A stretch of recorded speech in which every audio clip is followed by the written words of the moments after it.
You ask Tiger to solve. This deals with linear equations with one unknown. The final result is x equals 5.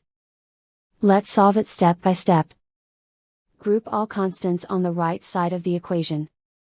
Subtract 3 from both sides. Simplify the arithmetic.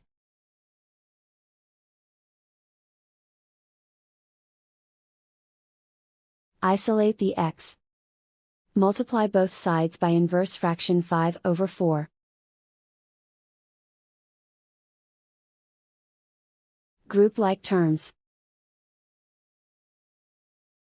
Multiply the coefficients. Simplify the fraction.